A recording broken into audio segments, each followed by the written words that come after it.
Welcome to One Move at a Time, the U.S. Chess Podcast, where we highlight individuals and organizations advancing our mission to empower people, enrich lives, and enhance communities through chess.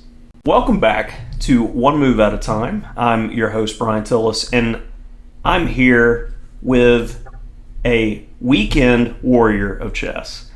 Decades of playing and supporting chess events. And this is the type of chess member that personally I like to highlight. Chess professionals would not exist if it wasn't for men like Phillip Taylor that are constantly traveling to events and supporting chess in their area. So, welcome to the show, Phillip. Thank you. Glad to be here. And I'd like to kick things off, taking us back all the way to 1952. How did you first get introduced to chess? I had a couple of upperclassmen who were friends. They had invited me through their houses a couple of times. And our interests seemed to be run parallel. And they thought of the idea of giving me a pamphlet so that I could study it for a week, and then they would play me an instructive game on the following weekend.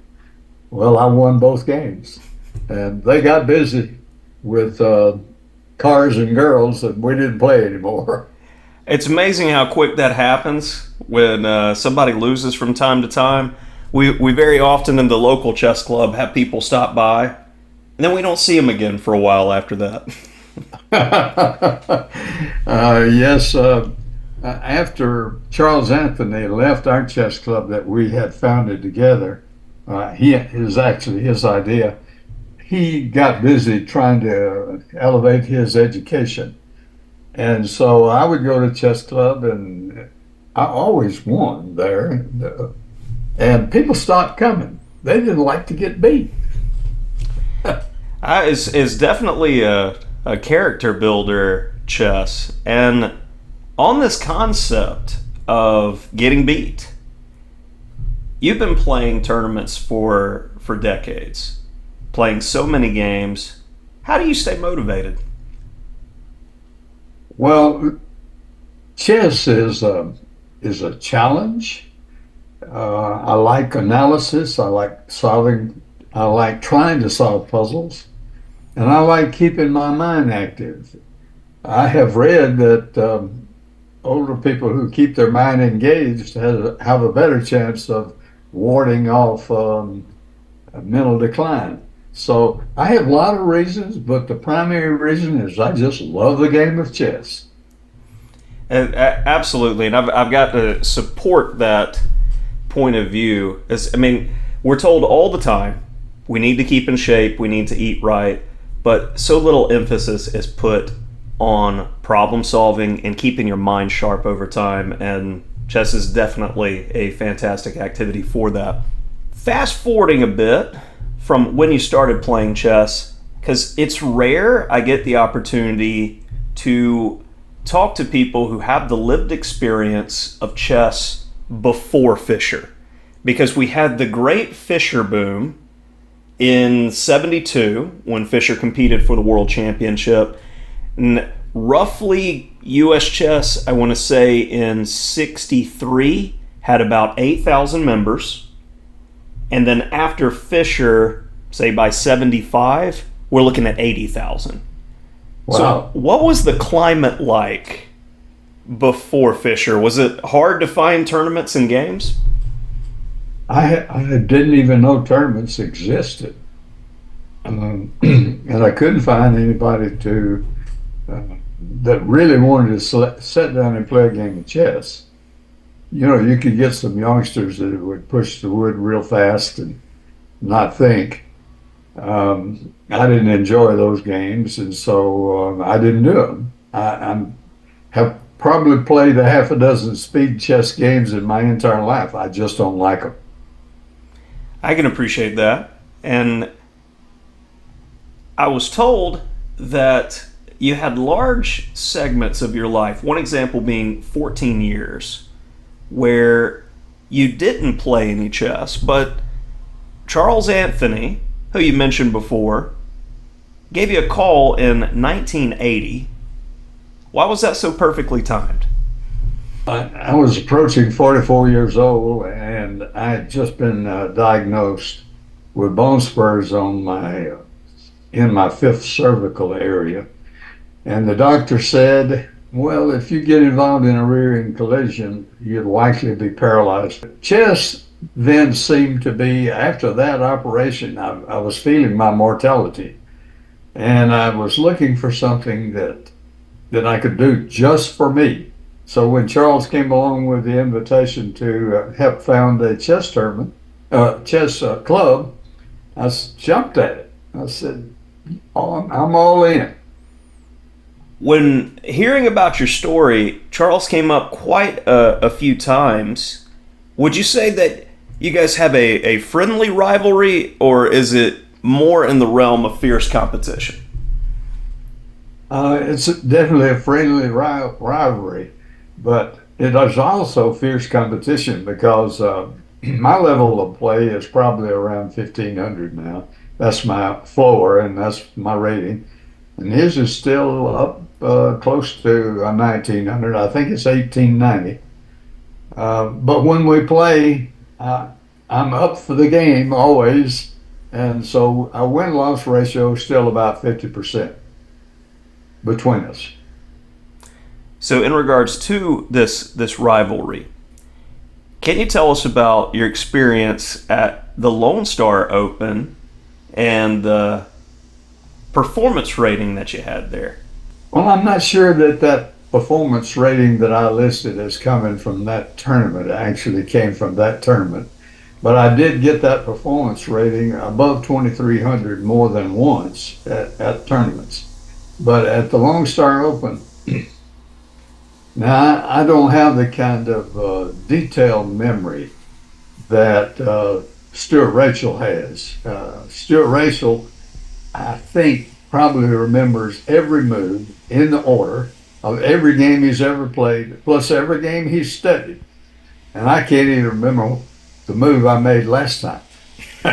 So going back, so going back to the Lone Star Open, in the first round, I do recall that I was playing a C player, and the game was boring, and it looked, I had judged that we were going to draw, but he picked up a piece and put it down on the square by error.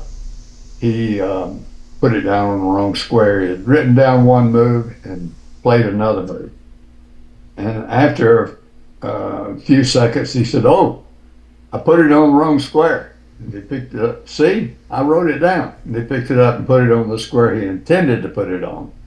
I called the tournament director, and I later won that game. And that started me on a winning streak. It was accelerated pairings during that tournament. Anyway, for whatever reason, I played up. And as I recall, I played three experts, or I don't know if they were qualified for the candidate master, but I think one of them did. So they were all above 2,000, and I beat them all. There you go. And you brought up a name that struck a memory with me, and there are very few players from Alabama that earn the master title, and being one amongst them on the list, the greatest of us is definitely Stuart Rachels. And Stuart took off, I want to say, at least a decade, maybe two, from competitive chess. Are you aware that he recently returned to compete in an Alabama state championship? Yes, I was there. All right. Do you remember Stuart when he was young? I sure do. Was the first person to make master at 11 years old, I believe. Now, I mean, it's every other child. It seems master is just a plaything these days for the young ones. Nowadays you're probably going to have one at 6 years old, maybe. Yeah, I heard fascinating stories when I was coming up about Stuart, that he was young enough to play in the Scholastic tournament as well as the Open tournament in events like the Queen of Hearts, which was still going today. It was my first tournament, the Queen of Hearts, the 32nd, and we're definitely past the 50th at this point. But he would play the Scholastic tournament and be walking over and playing the Open event as well at the same time. I can't verify it with certainty, but I was told this story. I don't doubt it. Yeah, he was quite impressive. I took lessons from Stuart for one summer, and so I did a lot of studying. He drove all the way from Birmingham to Fayette. That was 100 miles to give me a lesson, and we'd do one a week. But I drew the conclusion that now I was still running my plant and very busy with work. So I came to the conclusion that I wanted to play for fun because I was looking for diversion, not chess rating. And so I start the lessons. Well, it's important to stay dedicated, and so many people in chess, and I can definitely put myself in the category, are too rating obsessed or too focused on always having positive results or being too obsessed with winning. So how can you keep the game fun? Because I mean, I personally struggle with it quite a lot. Well, it's fun for me for a 6-year-old to beat me. I was beaten by a 6-year-old girl. After the game, she was with her parents out in the lobby of the hotel, and I went up and congratulated her on her win and her style of play. I said, obviously you could go far in chess. And she said, I read your chess story. I had written the story that you're now reading. And she said, so you've been studying for 44 years and you're no better? Oh, kids do have a way with words in that way, don't they? She cut me. What could I say? So you've mentioned that you're humbled by strong players, and including this young lady. How did that affect your love of the game? And this is similar vein to the question we just had. To me, chess is a companion, not a race. I like to play chess. I like the analysis. I like the camaraderie. I like being recognized when I actually beat somebody that thought they was going to crush me.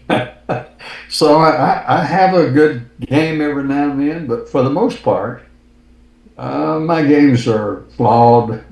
In fact, I've never played an accurate game. I depend on my opponent making more mistakes than me. Otherwise, I won't win. You've set a goal to become a national master. What inspired that goal? Because you said you worked with Stuart, and then later this idea popped into your head. How'd that come about?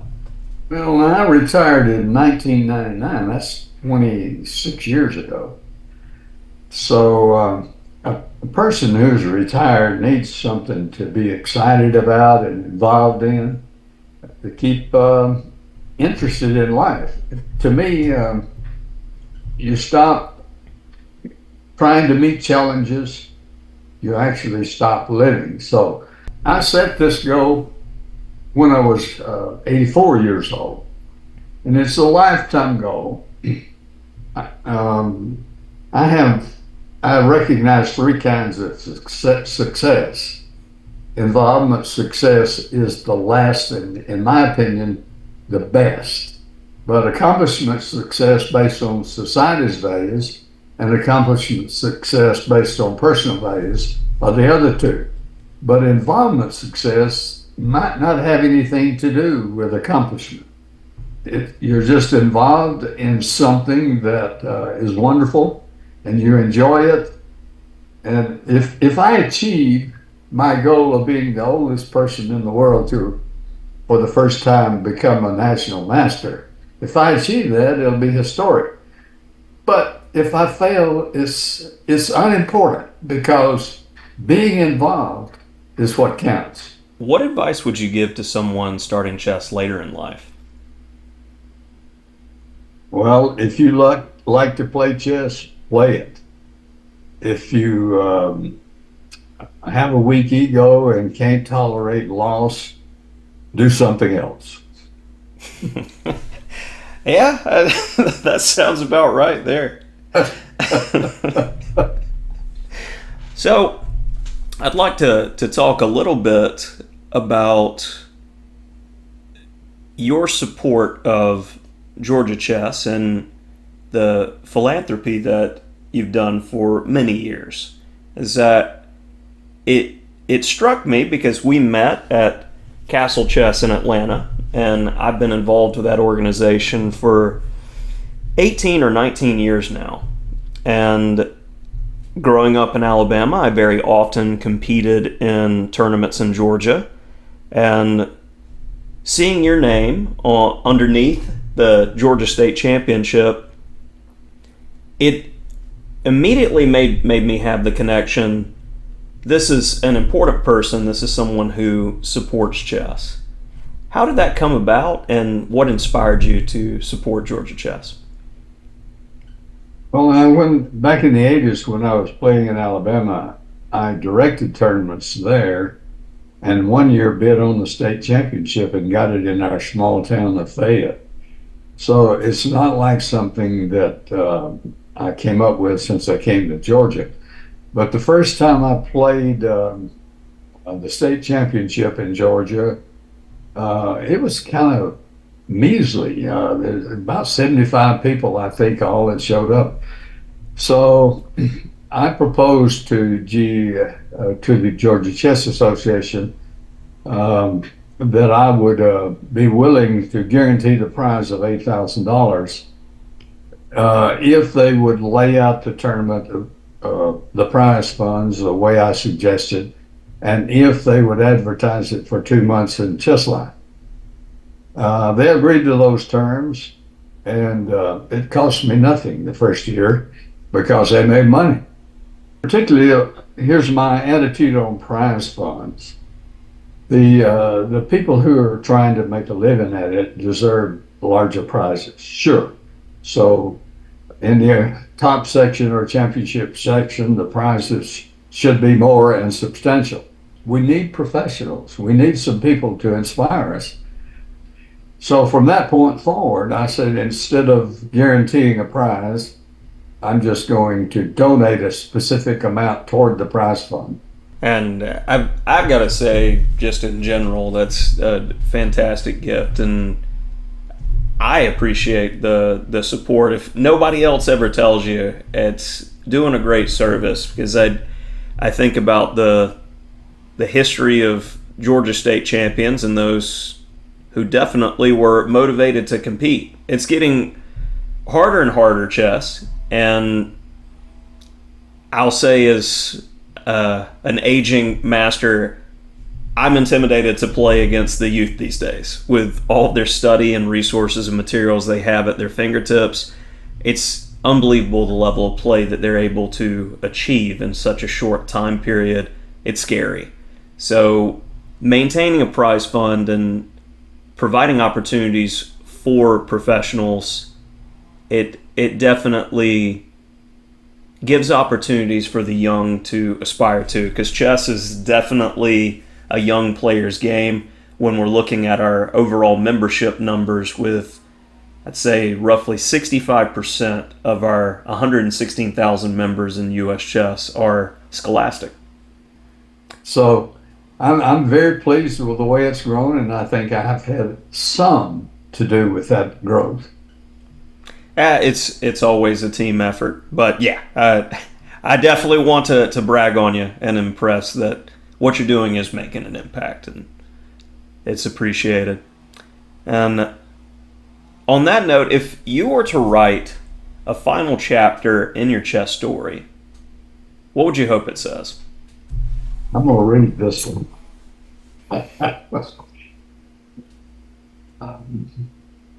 Philip O'Neill Taylor passed at the age of 110. He fooled everybody, including himself, by earning the title of National Chess Master at the age of 95, proving it ain't over till it's over. In the following game, Mr. Taylor has white at 1527 against 1743 with black in a game played in 2024. We have a Sicilian defense and 2 knight c3 is played.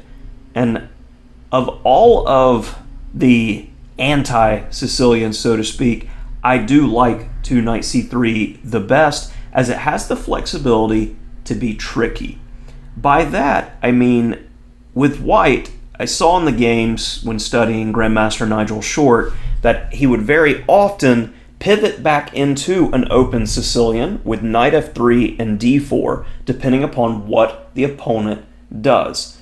Say, for instance, if g6 is played, and prior to the game, looking to see what the opponent normally does, they don't normally play the dragon or accelerated dragon. Well, with knight f3 followed by d4, we have forced black into an open Sicilian that they don't typically play. That's why, especially for those players playing black, you need to select a move here that if white pivots back into an open Sicilian, you can get to what you know. Transpositions can save you a ton of grief in over-the-board play.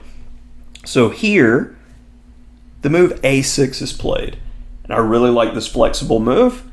It can get back to Najdorf, O'Kelly Sicilian, as well as Sicilian Khan.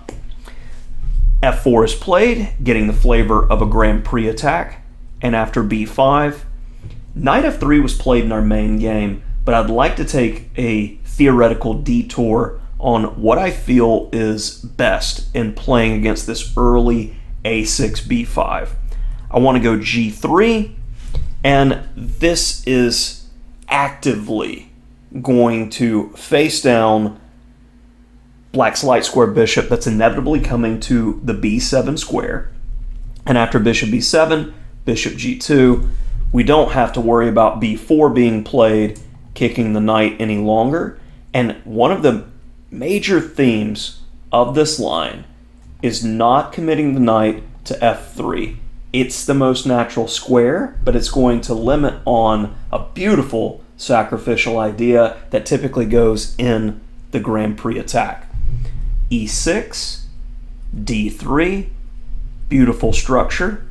And now 2 major branches here, knight f6 and d5. We'll first go with knight f6. And again, I don't want to hamper the long diagonal with the light squares. Knight h3, and after d5, very much like in many French and Caro-Kann positions, we're playing e5 here to gain space. And now the surprising move. Black, given enough time, will be able to castle comfortably, develop the knight and bishop, and be fine. But we can already place some significant pressure by playing f5. And this is why we did not need that knight in the way on f3. Where after pawn takes, castles, black is getting a pawn, but we're getting a tremendous amount of play in turn, and already by machine estimation, white's a pawn up, even though black has the material. The other way to go is with d5 here, and we're going to hit him with that same break plan. And the following has happened in 4 games in the database. Takes.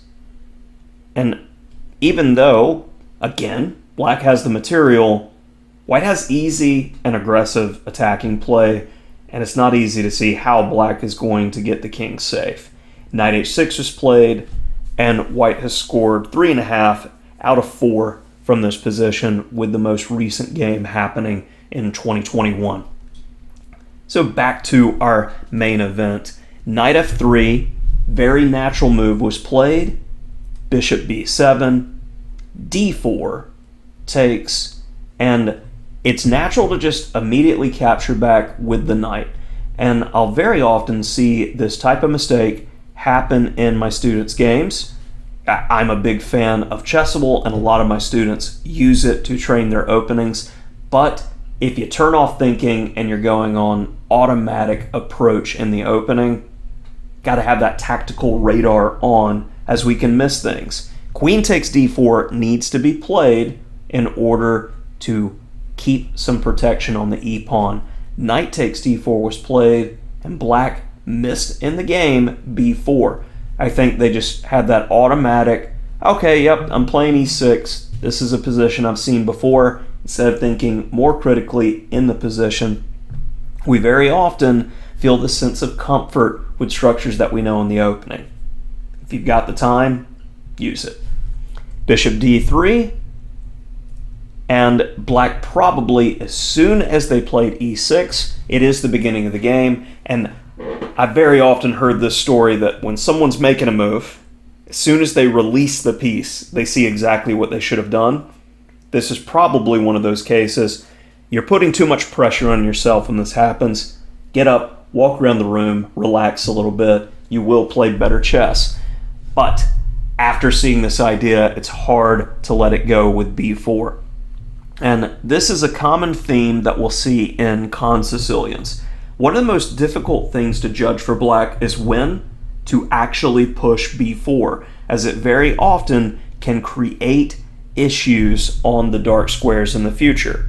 And though we say knight on the rim is grim, dim, lots of words like this, in this case it can be quite strong on the edge of the board, as we're going to be playing for dark square coverage with moves like bishop e3 followed by knight b3, and we can see how the minor pieces are swarming key squares as the game moves forward. Here after b4 in the main game, knight ce2 was played, knight f6, the pawn is hit, knight g3 defending the pawn, and black takes an opportunity to make a logical and aggressive move here.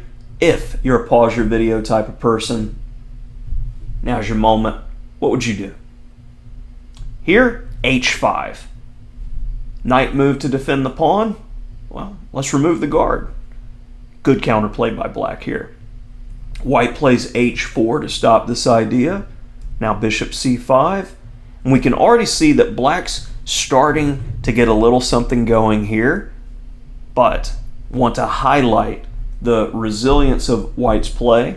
There is zero quit in his game, and I really like this game because it shows you if you stick in there, even if your position gets rough, puncher always has a chance. Knight f3, knight g4.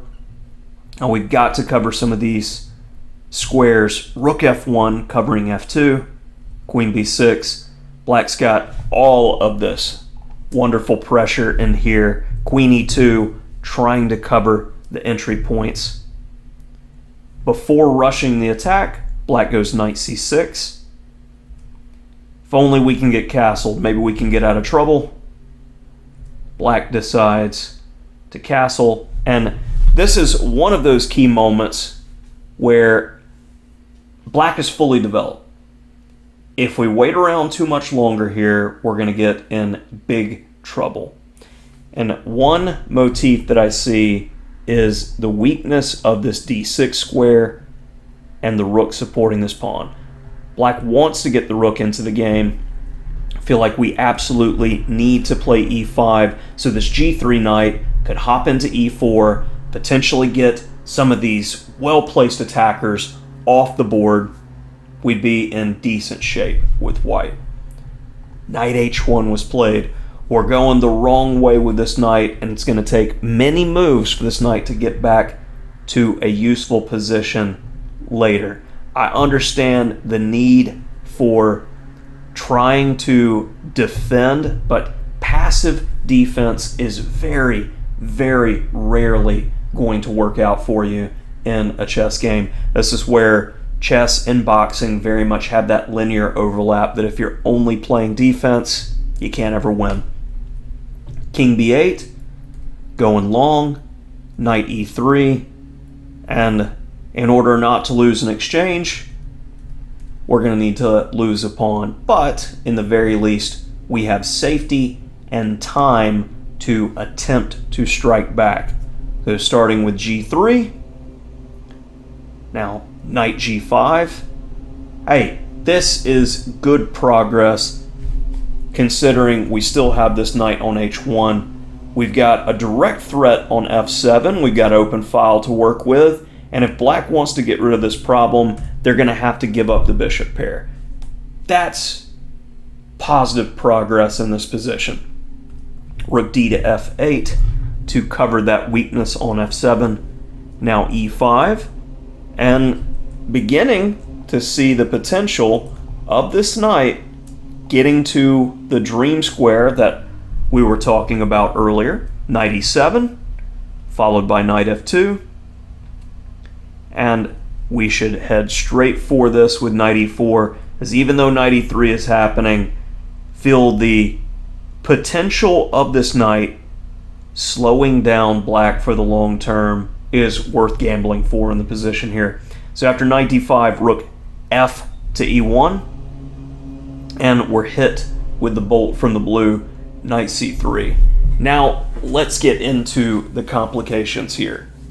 We've got to take, and if you touch the king, game's over. So is there any way we can play on here? Sure. The give back. We got material, we're going to have to give material in order to stay in the game. So another pause the video point. What's best here? Well, when in doubt, invite everybody to the party. h4 could get the rooks into the game, especially if that rook can swing over. It's going to make light work of white's open kingside position. Bishop f3 was played. Tempted deflection. And here, in turn,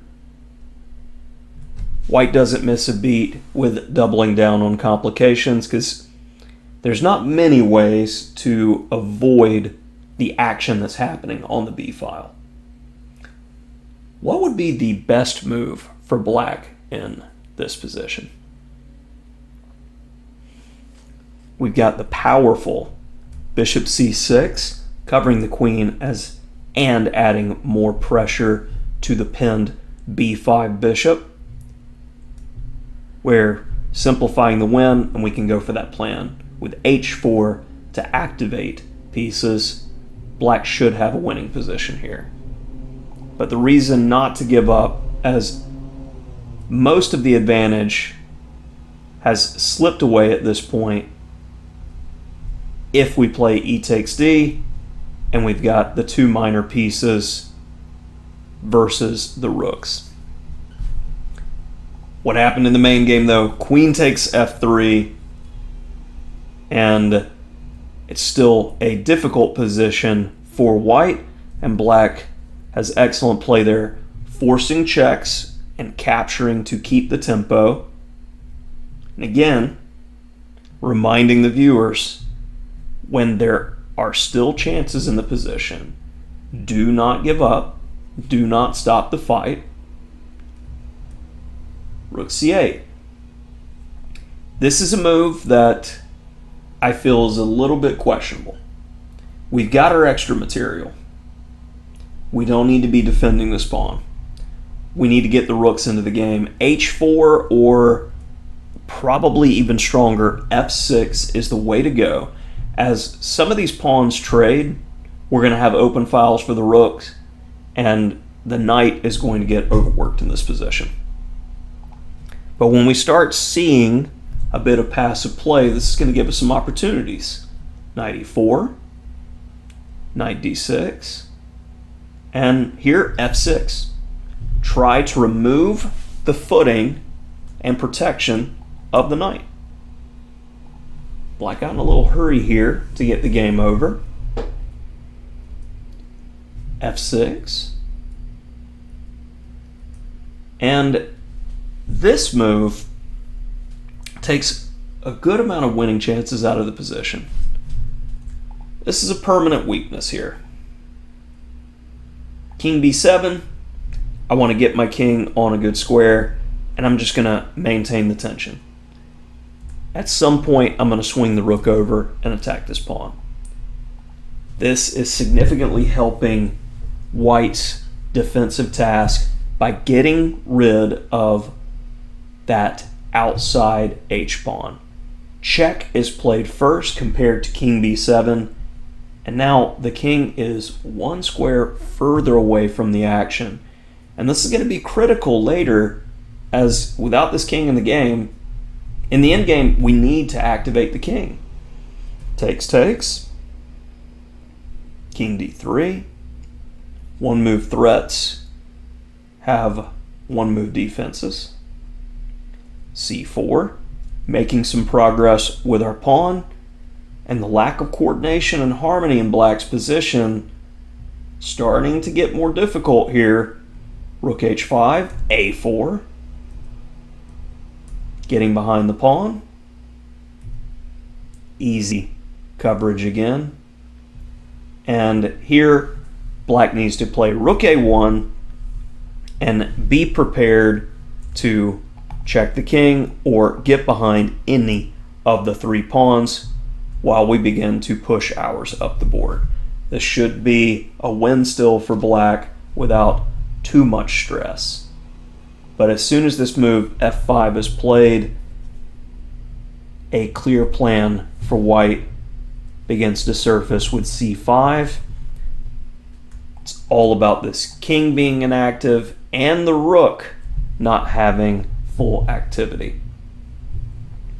Rook a1 is a necessity at this point for checking distance and to be able to get behind the pawns. a5 was played in the game. Now White to move. Who needs rooks when you can get a queen?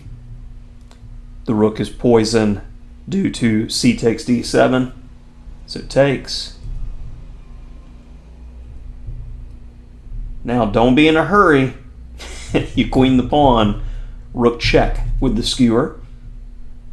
King c5 with the lovely idea of being able to block. That Lucina idea, a key to rook and pawn in games.